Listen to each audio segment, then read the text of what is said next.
Hello and welcome back to Kim Reads as we continue with Tales from Under the Sea. King Triton's special gift. It was King Triton's birthday, and everyone under the sea was preparing for the big celebration that night. The princesses were wrapping presents and decorating the palace. The royal chef was baking a special cake, and Sebastian was rehearsing the crustacean band.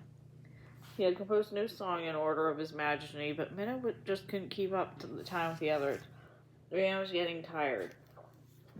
"I give up," Minnow finally said, folding his fins stubbornly. "I'm just too young to be a good magician."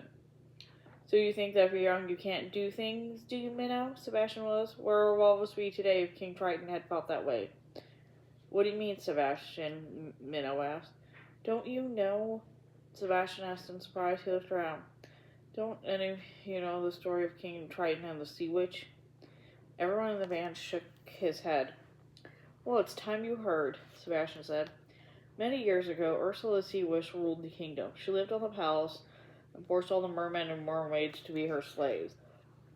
Oh, she was cruel, that one. She thought she knew more of the ocean than anyone. Well, she was wrong. Now, Triton was a very young man when Ursula ruled, but even so, he was determined to free all the mer people. Everyone told him there was nothing he could do. He was not even a full-grown merman, and Ursula was the most powerful witch of all. But Triton was determined, and he had an idea.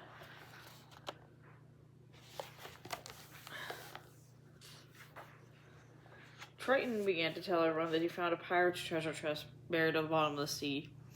He claimed it was filled with diamonds and emeralds and rubies and gold, more riches than anyone could imagine. One day Ursula too heard the young merman's boast. Their treasure was worth far more than all the riches in the royal castle combined. This was more than Ursula could stand. She sent for Triton and demanded to know where this wonderful treasure was. He didn't want to tell her, but when Ursula threatened to imprison him, Triton agreed to take her to it. They swam far away to a gloomy, dark cave. Deep inside there was a treasure chest, half covered with sand.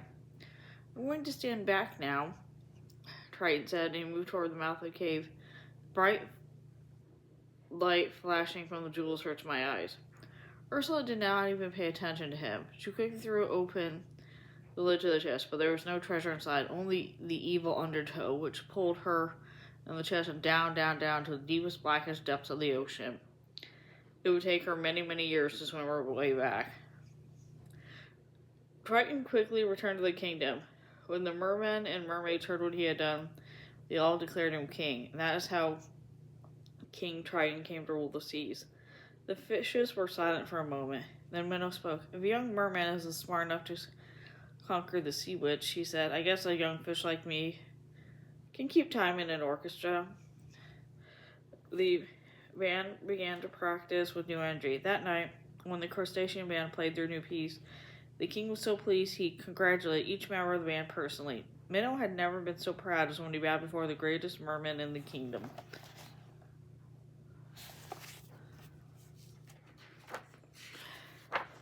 And that's the end of that story. See you later.